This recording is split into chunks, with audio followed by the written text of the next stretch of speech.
to nashinga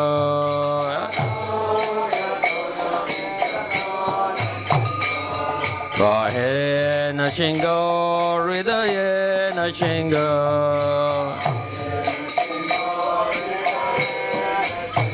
Narashinga Madim Sharanam Prapade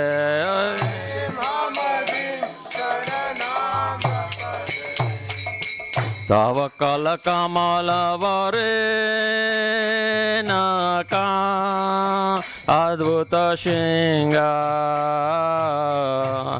Dalita Hiranya Kashipu Tanu Brinda Keshavadeta Narari Rupa Jai Jagadisha Hare Jai Jagadisha Hare Jai Jagadisha Hare Tava La Kamala Vare Naka Adhuta Shinga Talita Hiranya Kashipu Tanu Brinda Keshavati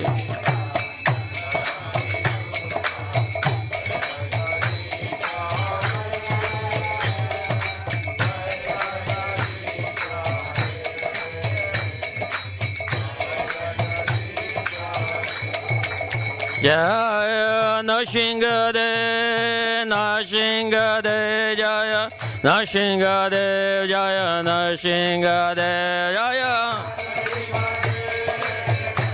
Nashingade Jaya Nashingade Jaya Nashingade Jaya Prahlad Maharaj Jaya Prahlad Maharaj Jaya Prahlad Maharaj Jaya Prahlad Maharaj Jaya Prahlad Maharaj Jaya Prahlad Maharaj Jaya Prahlad Maharaj Jaya Prahlad Maharaj Jaya Prabhupada Jaya Prabhupada Jaya Prabhupada Srila Prabhupada Jaya Prabhupada Jaya Prabhupada Jaya Prabhupada Srila Nitya Gaura Haribol Haribol Haribol Nitya Gaura Haribol Nitya Gaura Haribol Haribol Haribol Nitya Gaura Haribol Shri Nrsimha Bhagwan ki jai Prahlad Maharaj ki jai Srila Prabhupada ki jai Hare Krishna. So welcome everyone to Bhaktivedanta Manor. Nice to see you all here today. So they are serving prasadam in the Haveli. So for the next hour and a half, there will be plenty of hot Krishna prasad. So make sure you don't go home without taking some Krishna prasad. There's also the Gaushala over there. You can go and see the cows, the George Harrison Garden and the Woodland Walk. So tomorrow, it's a very special occasion in India. Can anybody tell me what it is? Yeah, it's the installation of Sitaram Lakshman in Ayodhya. Anyone been to Ayodhya here? Anyone been? Yeah. Okay. Excellent. So this is a very amazing and very auspicious occasion. So we have here the deities of Radha Gokulananda, we have Gonitai, and we have Sitaram Lakshman Hanuman. So tomorrow here at the temple in the late afternoon, so there'll be 4:20, we'll have Aarti, and then from 4:30 till 6:30 tomorrow, we'll have the small Utsav deities of Sitaram, Lakshman and Hanuman here, and we'll do a Pushpa Abhishek for 2 hours. So there'll be Kirtan and Bhajan going on, and all the visitors and guests can come, and they can bring flowers, and then we can offer flower petals to the Utsav deities of Sitaram, Lakshman, Hanuman. So if you have time, if you can make some time, please come tomorrow. It's a very auspicious day. So Lord Ram's temple has been re-established after a long time, and we also want to not only do the Abhishek and worship Lord Ram, but we also want to take the teachings that Lord Ram left by his own life, how he lived his life, and the principles that he taught. And when we imbibe that and make them part of our life, then we are actually really devotees of Ram. Otherwise, somebody can say, well, yeah, I love Krishna, but I'm not following anything he's telling me. I say, I love Ram, I love Sita, I love Hanuman and Lakshman, but he says, are you following in the footsteps? Are you following in the directions of the principles that they taught throughout their life? He said, no, I'm not doing that. So then it's a little bit superficial. So we say on these auspicious occasions, it's a great opportunity to step up and increase our commitment, our spiritual commitment, our devotion, and to study the scriptures like the Ramayana, the Gita, the Bhagavatam, the Mahabharata, and we learn beautiful principles that we can apply in our life, and that way we'll please Sita and Ram, we'll please Radha and Krishna. Otherwise, I asked them, have you got a Bhagavad Gita? And they said, yes. I said, well, do you read it regularly? I said, no. And they said, no.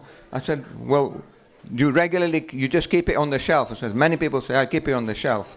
I said, that's okay, it's nice, you got the Gita in your house, but then if you open it and you read it, and the principles that are being taught within that scripture, if you apply them in your life, then you'll find benefit and solutions to your everyday problems. You know?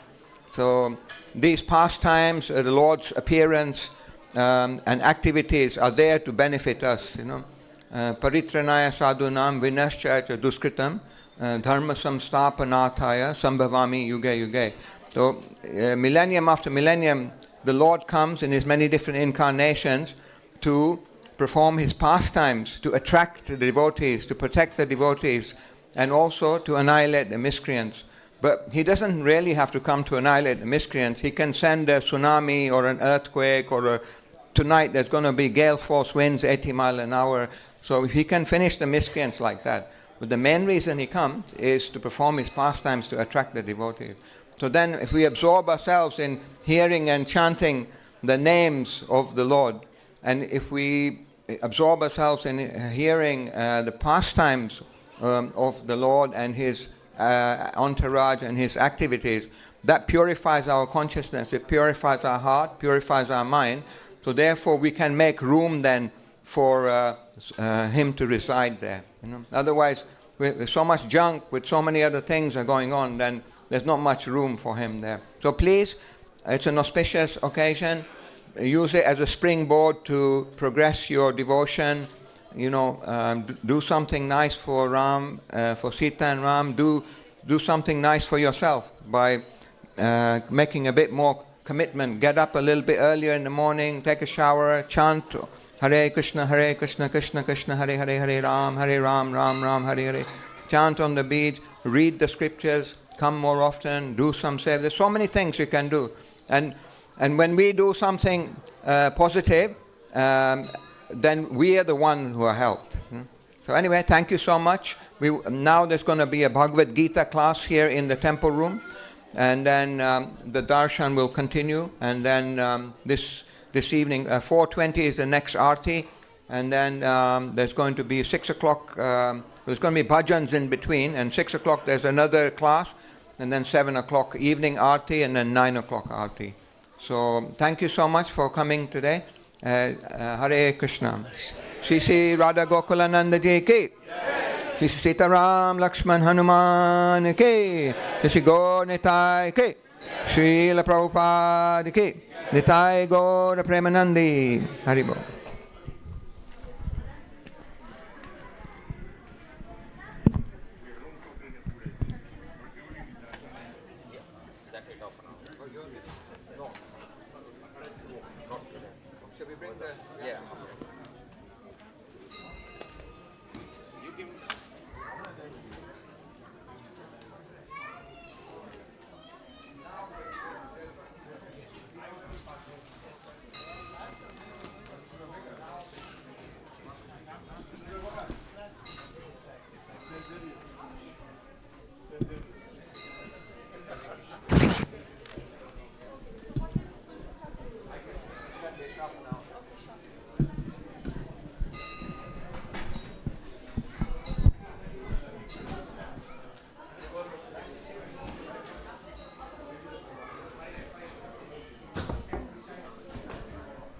tomorrow is the main program for Ram.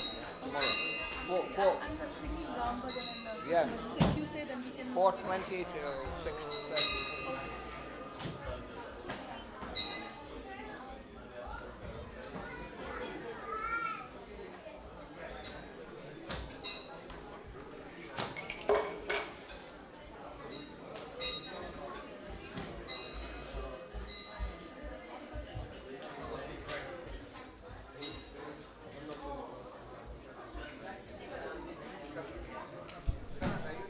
Yeah, unfortunately.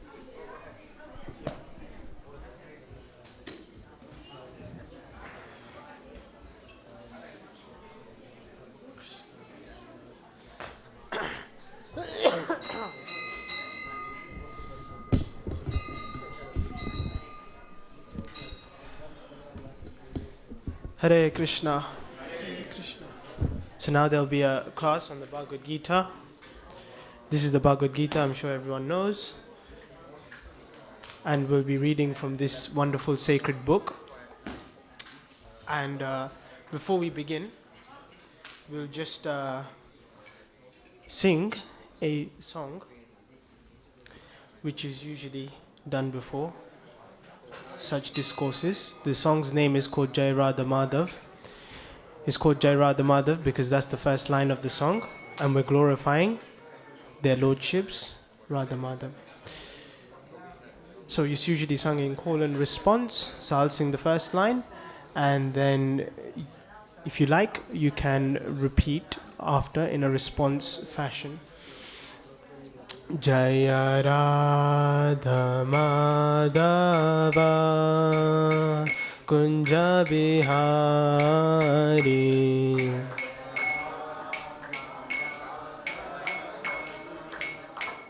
Kunja Bihari Jaya Radha Madhava Kunja Bihari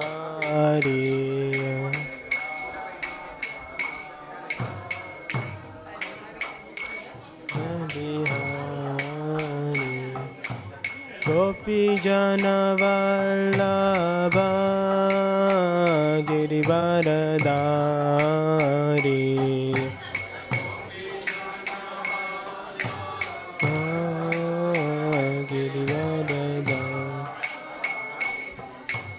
Gopi Jana Vallabha Girivaradari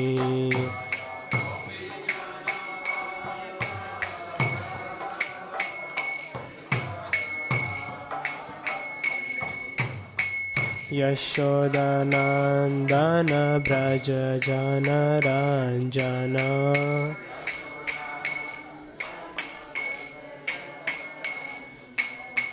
Yashodanandana Braja Jana Ranjana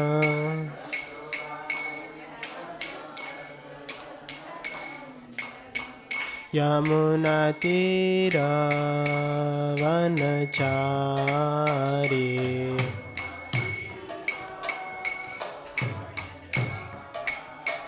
Yamuna Tira Vanachari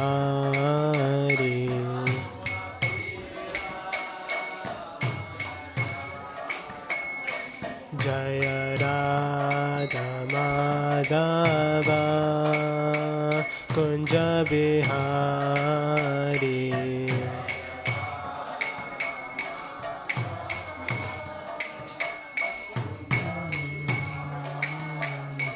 Jaya Radha Madhava Kunja Bihari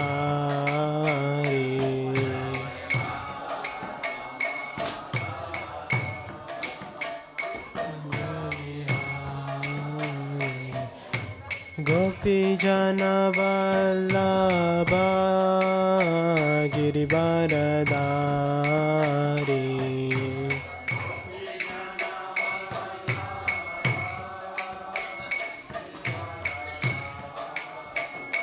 Jaya Gopi Jana Vallabha Girivaradari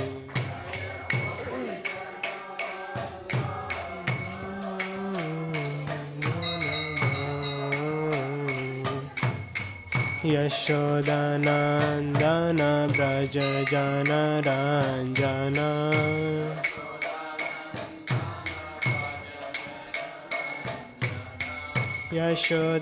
Yashodanandana Braja Jana Ranjana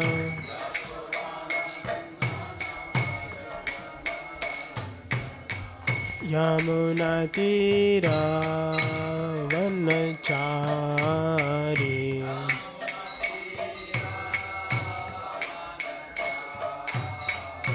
Jaya Radha Madhava Kunja Vihari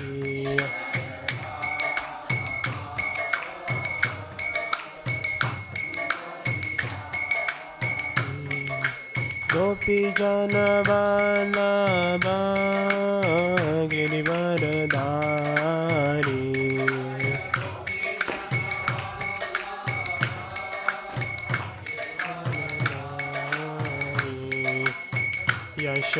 Yashodanandana Braja Jana Ranjana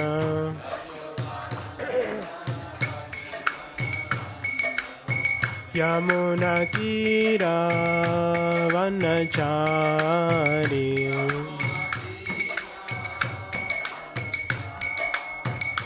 Jaya Radha Madhava Kunja Vihari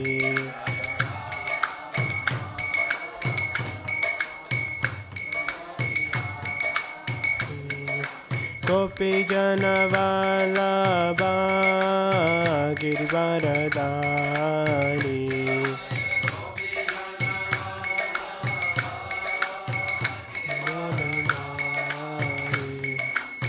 Yashodanandana Braja Jana Ranjana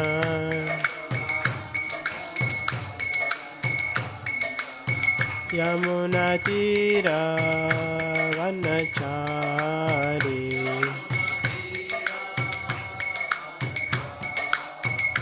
Jaya Radha Madhava Kunja Bihari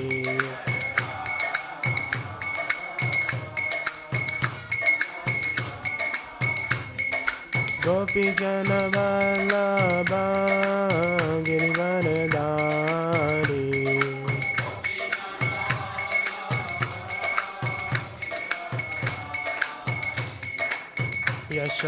Yashodanandana Braja Jana Ranjana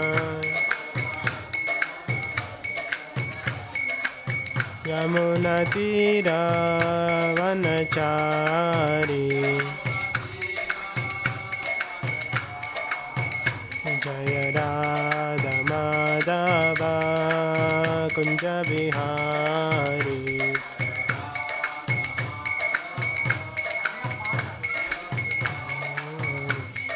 Gopi Jana Vallabha Girivaradari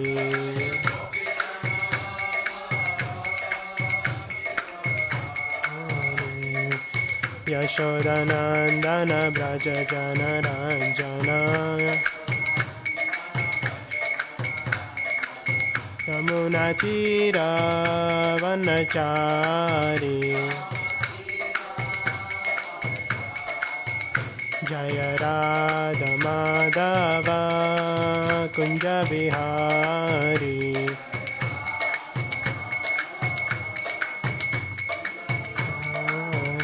Jaya Radha Madhava Kunja Vihari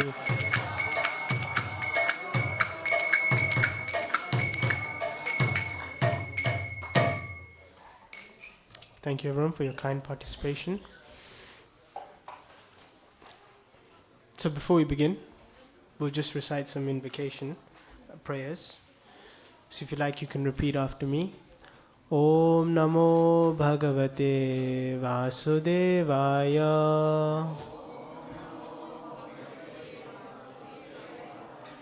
Om Namo Bhagavate Vasudevaya.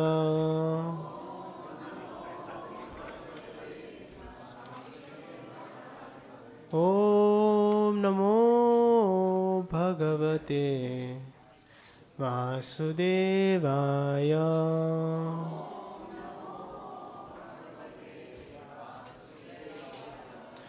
So today we're discussing Bhagavad Gita, chapter 9, verse 13.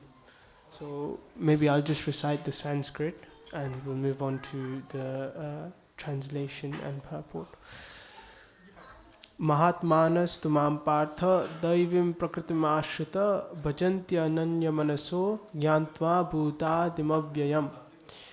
Translation and purport by His Divine Grace A.C. Bhaktivedanta Swami Srila Prabhupada. Srila Prabhupada ki jai. Translation. O son of Pritha, those who are not deluded, the great souls, are under the protection of the divine nature. They are fully engaged in devotional service because they know me as the Supreme Personality of Godhead, original and inexhaustible. Purport. In this verse, the description of the Mahatma is clearly given. The first sign of the Mahatma is that he is already situated in the divine nature. He is not under the control of material nature. And how this is effected? That is explained in the 7th chapter. One who surrenders unto the Supreme Personality of Godhead, Sri Krishna, at once becomes freed from the control of material nature. That is the qualification. One can become free from the control of material nature as soon as he surrenders his soul to the Supreme Personality of Godhead. That is the preliminary formula. Being marginal potency, as soon as the living entity is freed from the control of material nature, he is put under the guidance of the spiritual nature. The guidance of the spiritual nature is called Devi Prakriti, divine nature. So when one is promoted in that way, by surrendering to the Supreme Personality of Godhead, one attains to the stage of great soul, Mahatma. The Mahatma does not divert his attention to anything outside of Krishna, because he knows perfectly well that Krishna is the original Supreme Person, the cause of all causes. There is no doubt about it. Such a Mahatma or great soul develops through association with other Mahatmas, pure devotees. Pure devotees are not even attracted by Krishna's other features, such as the four-armed Mahavishnu. They are simply attracted by the two-armed form of Krishna. They are not attracted to other features of Krishna, nor are they concerned with any form of a demigod or of a human being. They meditate only upon Krishna in Krishna consciousness. They are always engaged in the unswerving service of the Lord in Krishna consciousness. So before we begin our discussion, we'll just request, kindly, humbly, appeal for the blessings of the previous teachers, the Vaishnavas, the devotees, the Supreme Lord, by reciting some invocation prayers, just to invoke some auspiciousness. It's nothing suspicious. If you do know the words, feel free to join along. Om Ajnanatimidandasya Jnananjana Shalakaya Chakshurunmilitam Yena Tasmai Shri Guruve Namaha. Shri Chaitanya Manobishtam Stapitam Yena Bhutale Swayam Rupa Kadamahyam Dadati Swapadantikam Vandeham Shri Guru Shri Yuta Padakamalam Shri Gurun Vaishnavamscha Shri Rupam Sagrajatam Sahagana Raghunatanvitam Tam Sajivam Sadvaitam Savadutam Parijana Sahitam Krishna Chaitanya Devam Shri Radha Krishna Padan Sahagana Lalita Shri Vishakhanvitamscha He Krishna Karuna Sindhu Deenabandhu Jagatpate Gopesha Gopika Kanta Radha Kanta Namostute Tapta Kanchana Gaurangi Radhe Vrindavaneshwari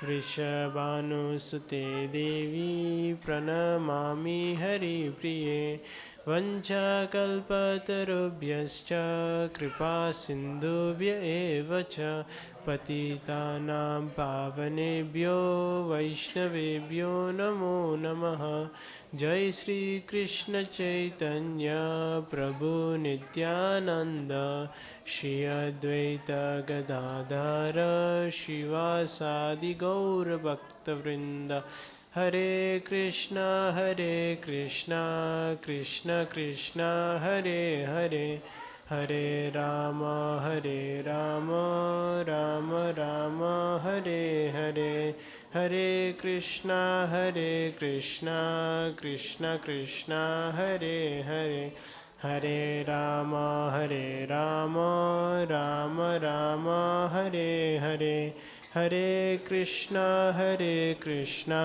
Krishna Krishna Hare Hare Hare Rama Rama Hare Hare.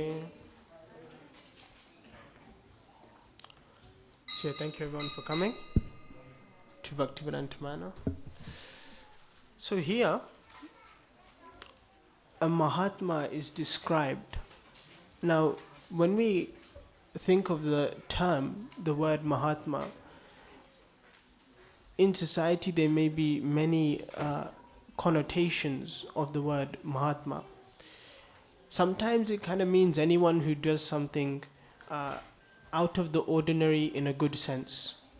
That could be some sort of welfare work or political work or environmental work, something for a good cause.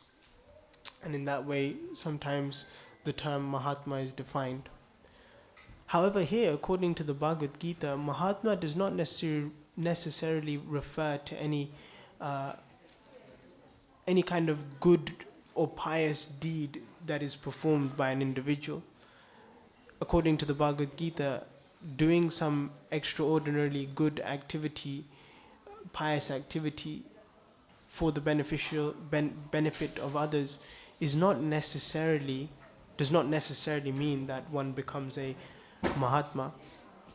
Here, what Mahatma, how Krishna defines Mahatma, is that they are taking shelter of divine nature. Divine nature. Now, what is divine nature? Krishna in the Bhagavad Gita, he describes that he has many different energies. Just in the same way that fire has different energies. Fire has an element of heat, because when you're near fire, you feel hot. And it also has light. When there's fire and there's darkness, then you can see what's around the fire. So in a similar way, Krishna has various energies. And these energies, even though they're of many, many different categories, they can be broadly divided into three main sections or categories. The first category is material energy. Krishna's material energy is explained in the Bhagavad Gita. Bhumirapo nalo vayu kham mano buddhirevacha ahankariti yamme binna prakritir ashtada. That this earth, water, fire, air, ether, mind, intelligence and false ego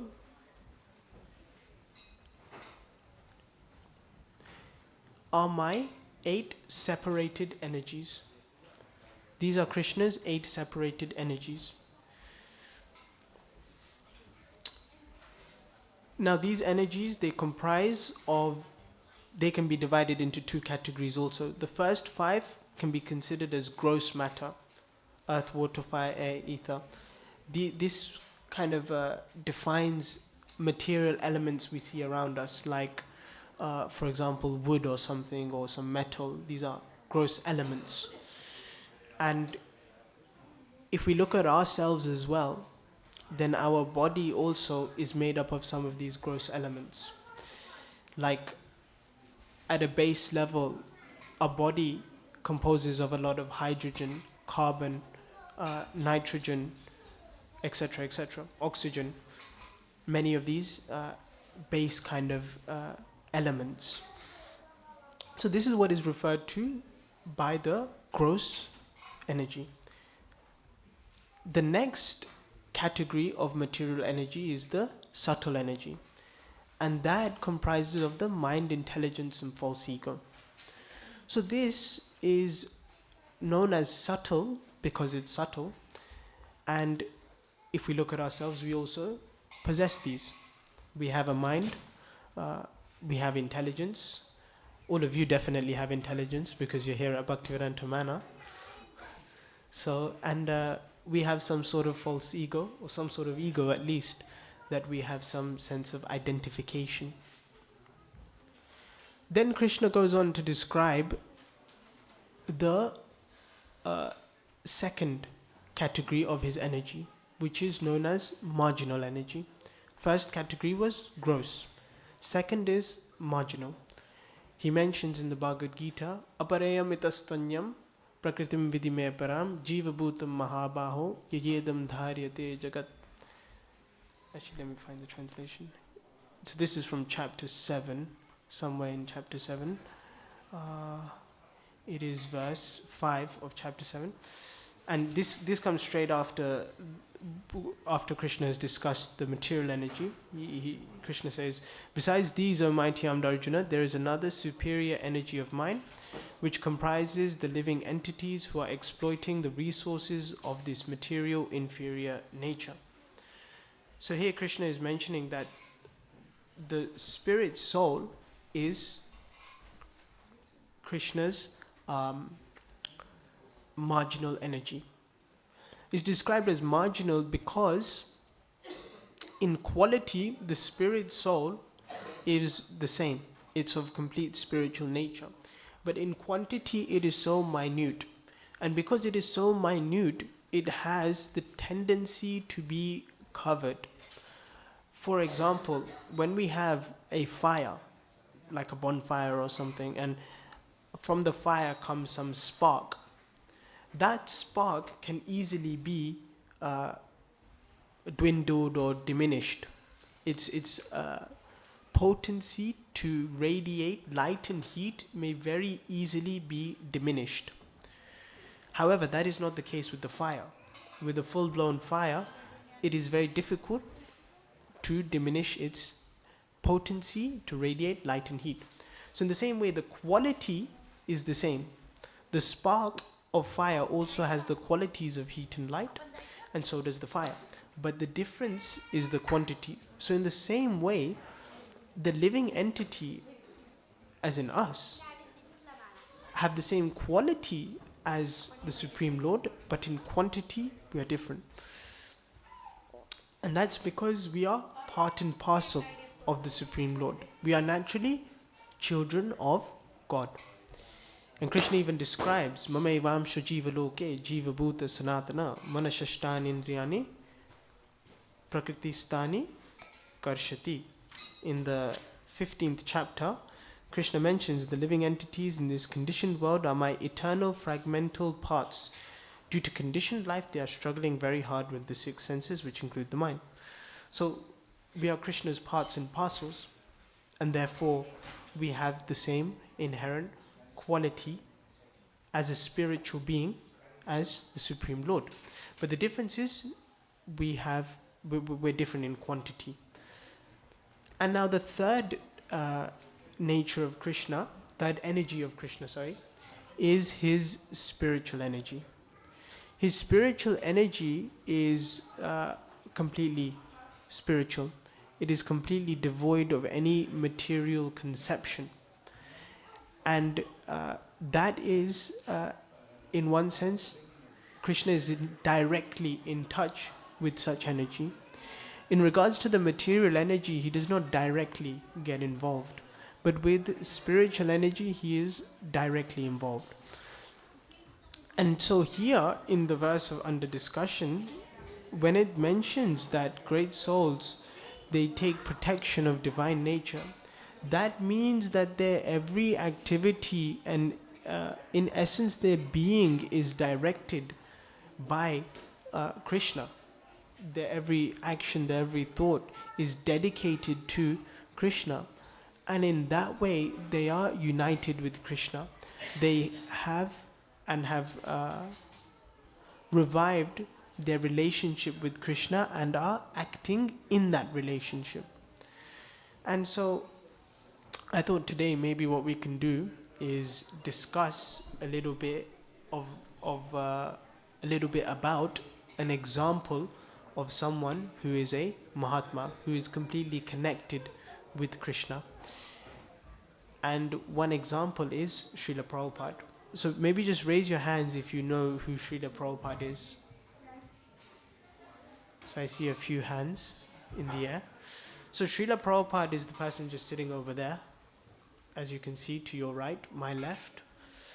And Srila Prabhupada, he's of great significance for the International Society for Krishna Consciousness, because not only did he start this movement single-handedly, but he also grew this movement in a very short span of time. He guided so many of his followers in spiritual life and authored many, many books also. And he did that all while preserving the integrity of the ancient Vedic way of life. And he presented in a relatable way the essence of the Vedic teachings, which is Krishna consciousness. He wrote books like, he wrote commentaries on books like Bhagavad Gita, Srimad Bhagavatam, Chaitanya Charitamrita, and many others also. And so his contribution is greatly valued in this society. So I thought maybe we can just speak a little bit about Srila Prabhupada. So Prabhupada appeared in Calcutta. I have on my notes here, he appeared on the 1st of September, 1896. And actually his name given by his father was Abhay. And Abhay's father was like a cloth merchant. And when he was young, as it was customary to do in India at the time, his parents, Gaur Mohan and Rajani, would get Abhay's astrology done. They would get his horoscope done. And in the astrologer mentioned that this person, after reaching the age of 70, would cross the ocean and open 108 temples. That was actually prophesied by the astrologer when Abhay was born. And actually, as we now know, that did come to pass. At the age of 70, Prabhupada did board the Jaladuta ship, and he came and landed in Boston Harbor, and in about 12 years, he established 108 temples. And so he grew up in North Calcutta, and he had a very devotional upbringing. He even dedicates one of his books to his father, who he refers to as a pure devotee. And the street where he grew up, there was a Radha Govinda temple where he would visit every day. And Abhay also picked up many devotional traits from his father.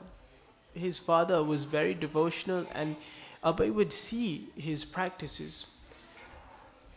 Abhay would see that he's reading sacred literatures, he's chanting, he's offering arti and worship to his deities. And sometimes Abhay, like Prabhupada recalls, that he would wake up at night hearing the ringing bell of the arti.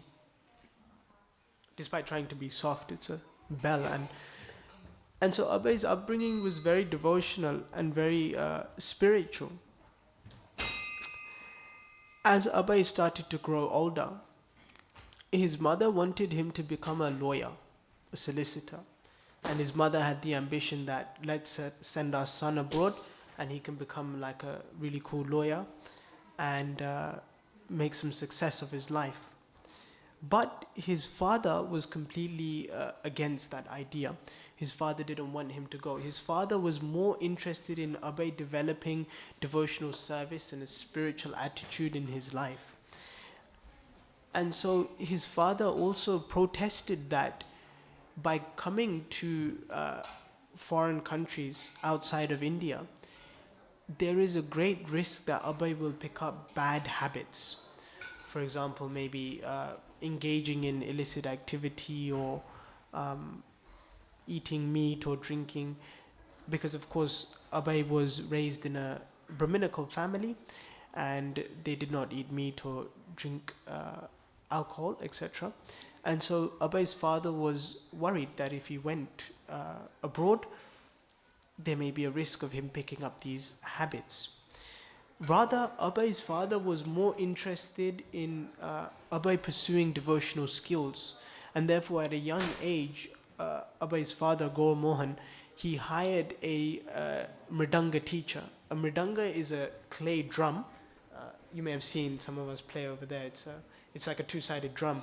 So Gaur Mohan, he actually hired a professional to teach Abhay how to play mridanga. And actually later on, Prabhupada very much used that skill and it came to great use. Now, at 6 years old, Srila Prabhupada actually got his own deities. And he started to worship those deities. He started to offer food to those deities. When Abhay saw his father very much strictly, devotionally worshipping his deities, Abhay also wanted Abhay's own deities. And in that mood also, Abhay and other childhood friends actually held a Rath Yatra procession by his street. He was so inspired by Chaitanya Mahaprabhu's pastimes at Jagannath Puri that he also wanted to hold his own Rath Yatra. So at a young age, he kind of built a cart alongside with his childhood friends and his father's help. And with his father's help, he built a cart and they had a procession and they distributed the prasadam to all the local houses and other pilgrims and devotees who had come. And during his college years, Abhay also got married.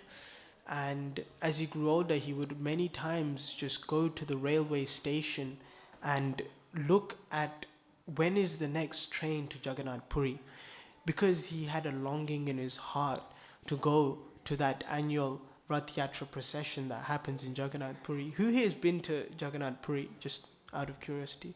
Okay, maybe one or two hands. So yeah, I've been there once, but I haven't been to the Rath Yatra procession. All I've seen is on YouTube. Thankfully, by the grace of YouTube and the internet, we can still see things going on halfway across the world. But it looks amazing. It looks absolutely fantastic. And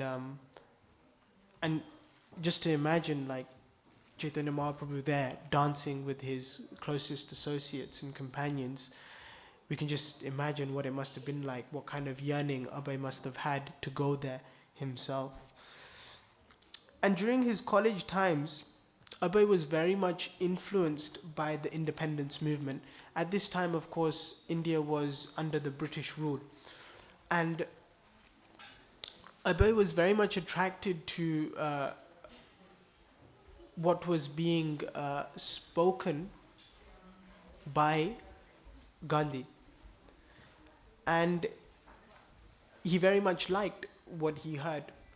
Even Subhash Chandra Bose, who became a very integral personality in assembling forces, which was one of the main reasons or one of the main ways in which India achieved their independence. He was also very much attracted to that. And Abhay actually even refused to accept his degree because of his dedication to the independence movement.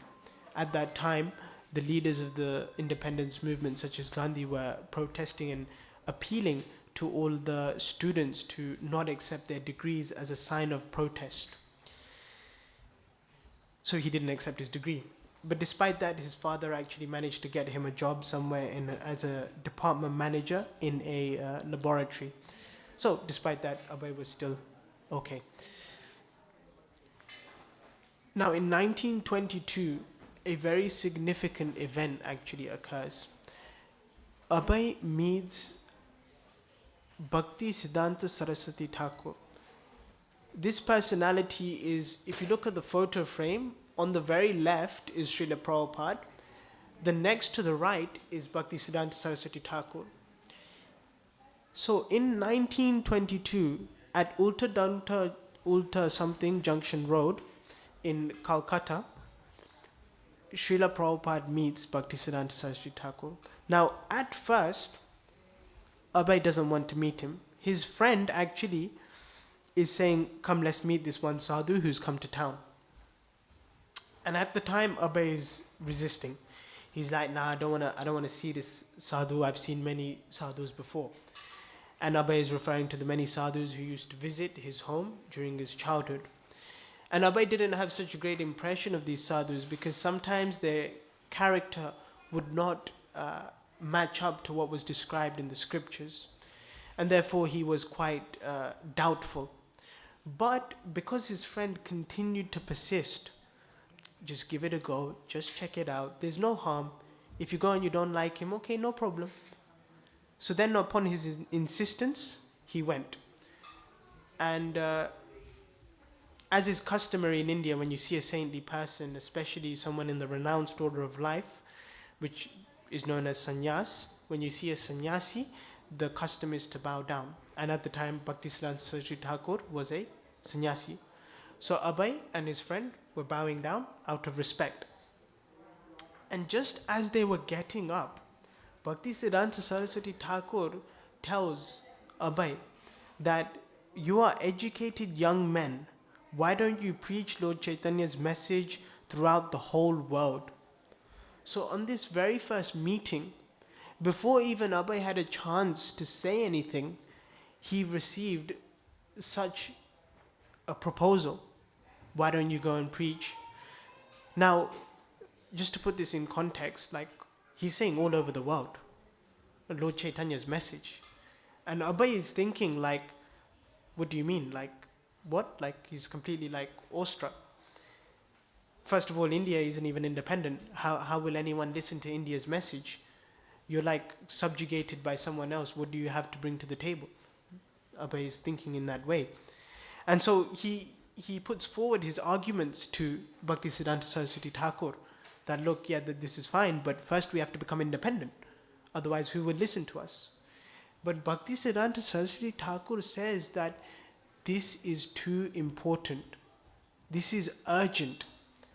The need of Krishna consciousness is urgent in society.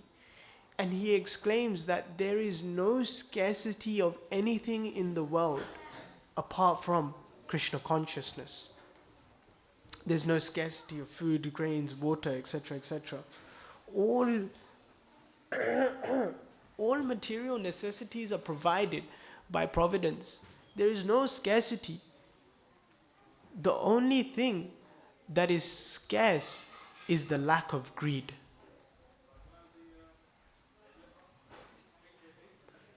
Too loud. So the only thing lacking is lack of greed. Because leaders in society are too greedy, there isn't enough resources for others in society. So Bhaktivedanta Saraswati Thakur and Abhay, at the time known as Abhay, we now refer him to as Srila Prabhupada. At the time, Abhay and Bhaktivedanta Saraswati Thakur had a long discussion, apparently 2 hours long. And after that 2 hours, Abhay left that meeting and he was like, yeah, he's a real sadhu. He's a real sadhu.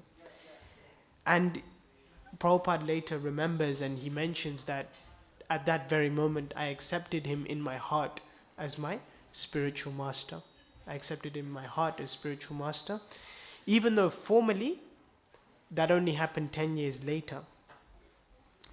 Now, in the next 30 years, Abhai's desire to preach gradually increased. And Abhay tried to make his spiritual life and his family life work in unison. Now, when Abhay first is becoming more and more interested in the activities of the Gaudiya Math, which is the organization that Bhaktisiddhanta Saraswati Thakur had formed, he became more and more interested in preaching. And he was thinking that now that I am married, I have children, I have responsibilities.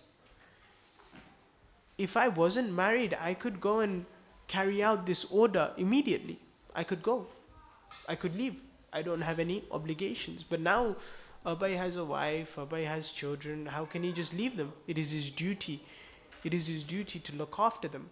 They are his dependents. So he thought, of course, it wouldn't be right to just leave in a situation like that. So he tried his best to make his spiritual life and his family life work together. Sometimes he would have meetings at his house to discuss sacred books like Bhagavad Gita. But actually his wife would sometimes just go upstairs and drink tea and not really engage. And Abhay many times tried to encourage her, like, look, okay, why don't you just sit down, let's do it together, let's discuss, this is of great importance, let's do it together as a family and let's try to spread and share this wonderful spiritual wisdom.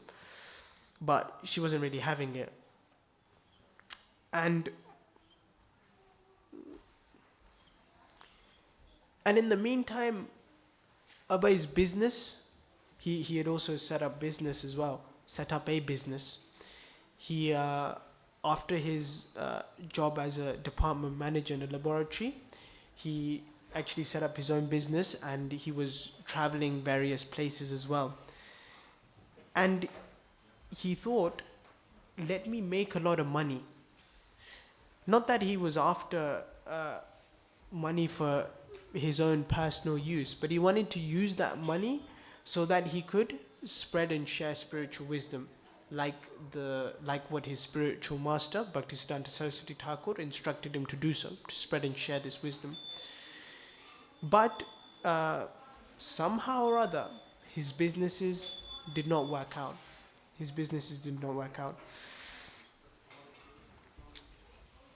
And so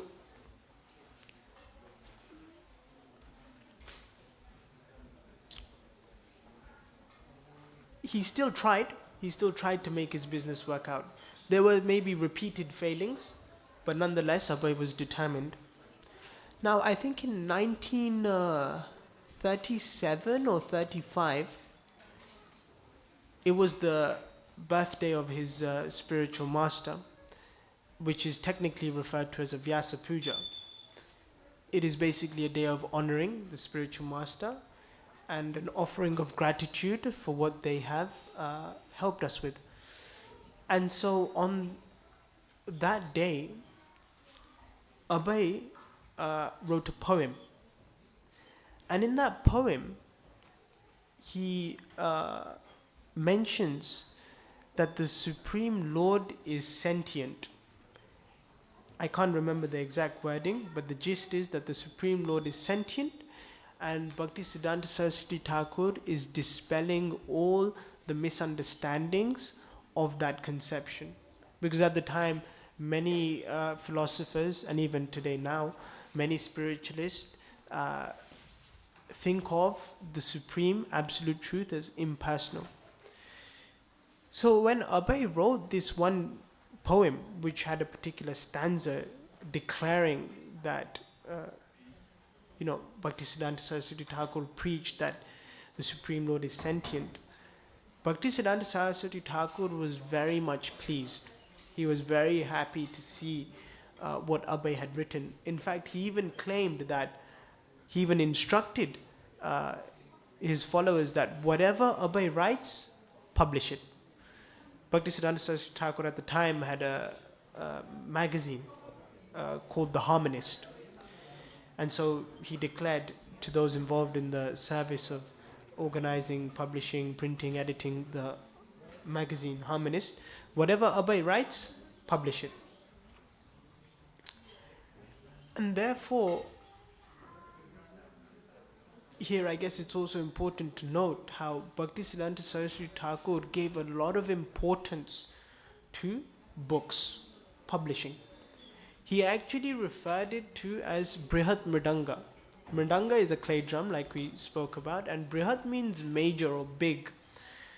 See, in a Mridanga, you can only hear the sound maybe 15, 20, 50 meters, whatnot.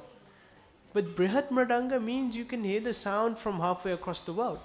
Like if I have this book can travel anywhere. And in this book contains transcendental sound because it was dictated and written down. And therefore, spiritual wisdom can be transmitted in such an effective way via the medium of paper and ink.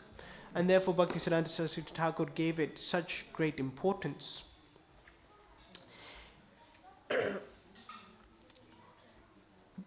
Abhay only met his spiritual master about 12 times over 10 years, and in one of the later meetings while he was walking with his spiritual master by the banks of Radha Kund,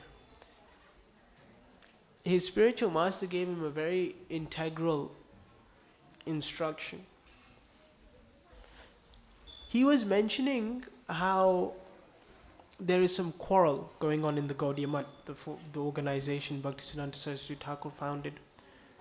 They had a new temple in Calcutta and many rooms. And many of the senior leaders of the organization were quarreling over who gets what, who gets which room. Because there are different rooms and they were quarreling over who gets which rooms. And this quarrel was, Abhay could see, very displeasing to his spiritual master.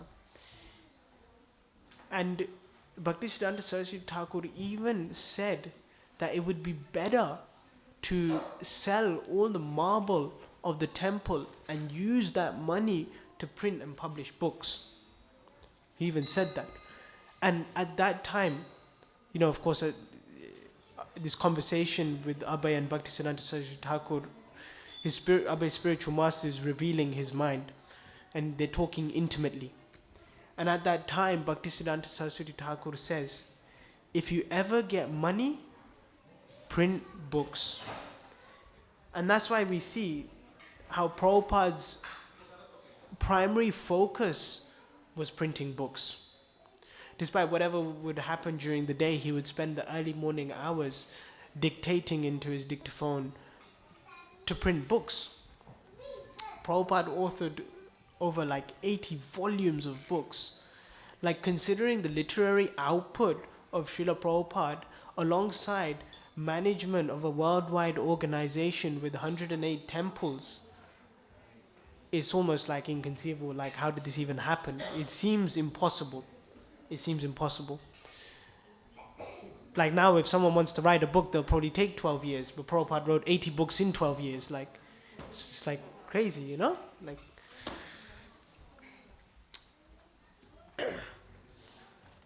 So then, and of course, Abhay was aware of his spiritual master's inclination to publish books.